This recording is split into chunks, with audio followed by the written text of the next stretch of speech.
So welcome back. I've had a few requests on this video, and that is to do with the border terrains to do with your map. So we'll get right into it. So I'll go back to here. This data map where I'm getting my information from. So if you are getting the 1000 by 1000 tiles, please, for this, you need to get a 5 by 5 area. So you need to go up 2, across 2. That is your 5 by 5 area. Okay? I want you to download all of them. It'll make sense after. So once you do that, I want you to open up GIMP. So obviously this goes back to how we did the first original 9 by 9 tiles to get our playable area. Sort of the same thing. But when you come to do it properly, where did I have my one here? So I need this one. This is the one I'm going to be using now. And it was just a different cut section of the other one. So I have done it, pretty sure. And this is the bit that'll go here. I'm just going to double check here, because the bottom right there, we go into the border.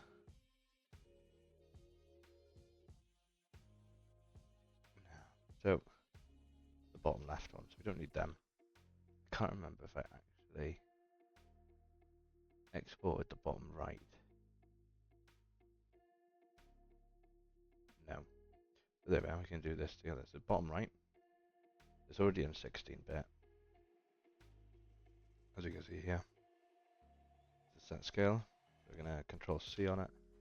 We'll go into our border one, into your Control V, or press the paste button. Then we need to rename it to dm.png. Okay.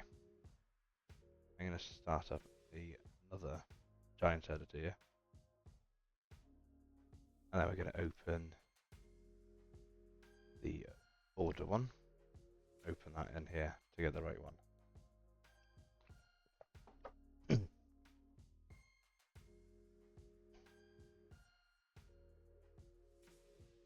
Okay.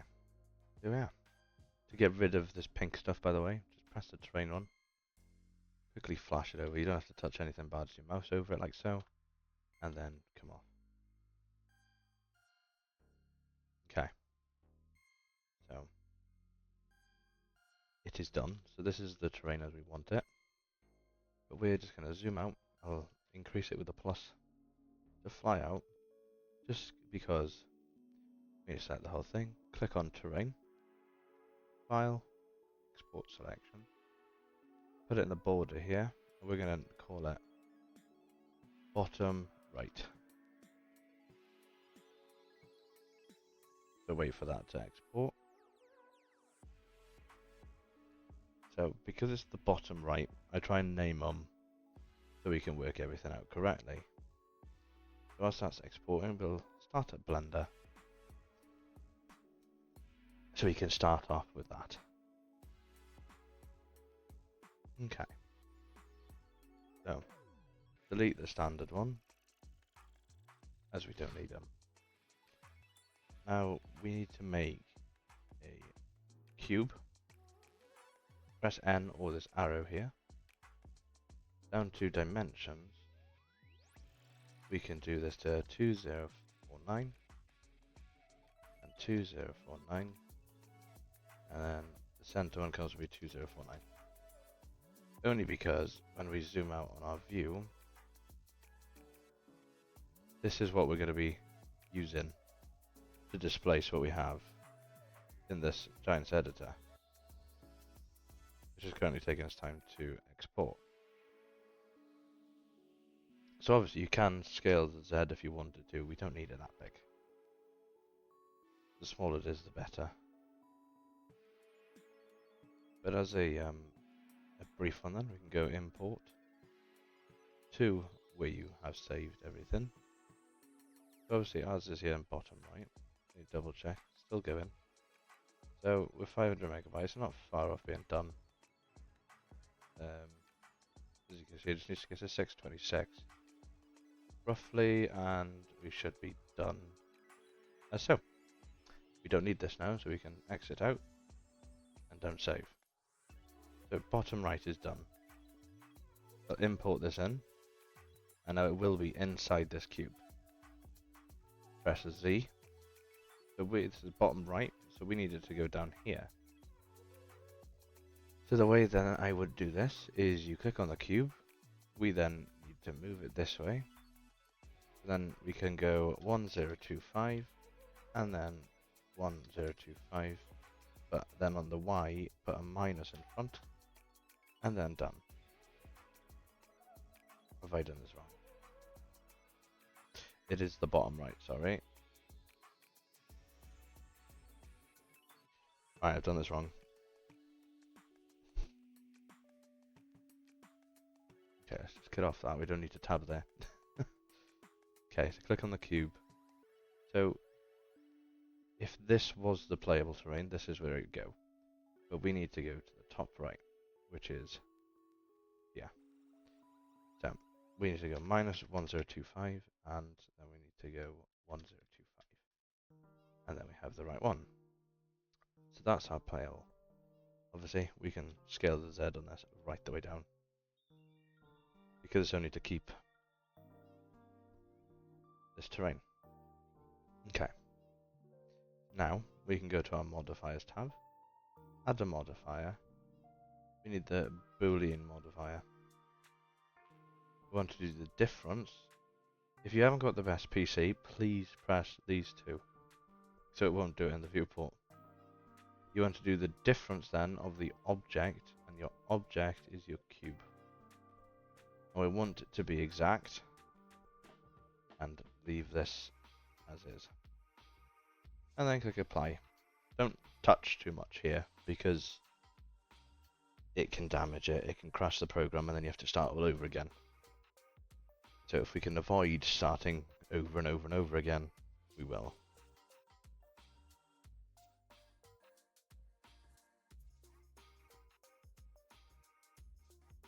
However long this will take to do. Might take a while. So in Giants Editor, this is where you can see where we're going to have it put in this section here. And obviously we can have the joys of texturing and everything after, but this is just like the main bit, just to get it done like this. So we can now get rid of the cube, and when you look top down, it's your bottom right part, which is brilliant. So what do we could do next? Well, we need to remesh it for starters, or we can use decimate. I haven't used decimate myself, but there's two different ways you can do things going forward. You can either do it my way, or there's a way to do a normal map with it as well, but I haven't quite found the way to do that one yet.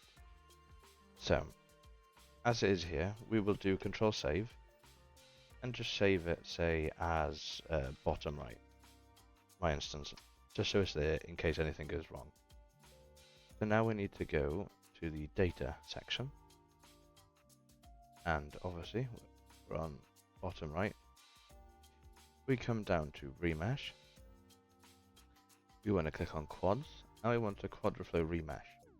So at the minute you can see that this plane here has 3,153,000 vertices and 6.3 near enough million faces and 6 million right. So we want to try and bring it down. We want to preserve the mesh boundary and preserve sharp. And now we want to have, I'd say, I've done the rest at 15,000, but I reckon we could push it to 40,000 per one. Give or take, so it's 120,000 then for each of them, like brought together. And then you can press OK. So again, the same now with what we've just done. Don't touch anything. Wait for this to go. You don't want to crash the program and lose your work. So when you're on here, you've obviously got the issues that they're not quite square or whatever. But I suppose for blenders are quite a good way to do it. But yeah, keeping it good enough. Because at the minute, these have 15,000 vertices in each of them. So the detail's not the best. If we can get the detail to be up a bit further to look like these, it'll be brilliant. I might try and do it where you can do them straight, rather than having joins in the middle. But again, that's something to do as we're going ahead. So at the minute we're currently at 40%. Still don't want to touch anything, you just want to let it go through and do its own thing here. Oh, yeah, we've got the other three here. So they're all 16-bit. They all follow the same way as this terrain. Obviously this takes a while to do.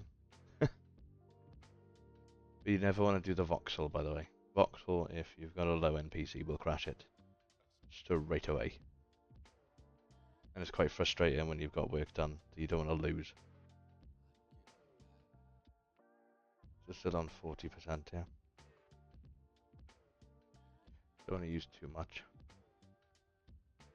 So, but on a side note, if none of you have, I suggest you have a folder similar to this one. You have everything related to your map, whether it's your .tiff files for your borders themselves with the i3ds, so you can keep coming back to them. Your normal map folder. I have a border terrain folder as well as your map. And then you have your merged files then of what you've had with the rest. So that gives me the rendered satellite for the borders as well, which is what we'd use going forward. We shouldn't have opened that up actually. Don't need to open it though. No, I could actually, I can show you. Let's try it again. Go off there. So this is obviously our playable area. But yeah. But obviously when we do our terrain, it's going to be getting every single bit in an L shape around here. So we need a bigger one just to be able to make it all merge in properly. So you got the mountain over here. So again, you need some other stuff. Then you've got your border, the same one. As you can see then, this is like a working folder for me. This is the 5000 by 5000 unmodified one, which is at a 32-bit depth, the same with the playable area. Okay, so this is what we're looking at now. It's quite pixely, so obviously it's cut it down a hell of a lot, and it doesn't look too bad actually. So I might have to come back to this again, but this is a simple one.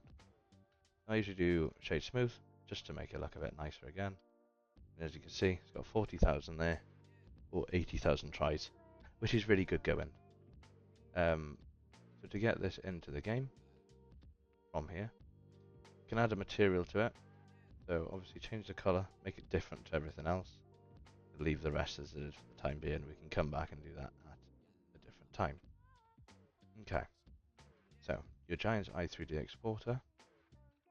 I'd use the name, which is what we need here. And then don't use your Blender file name.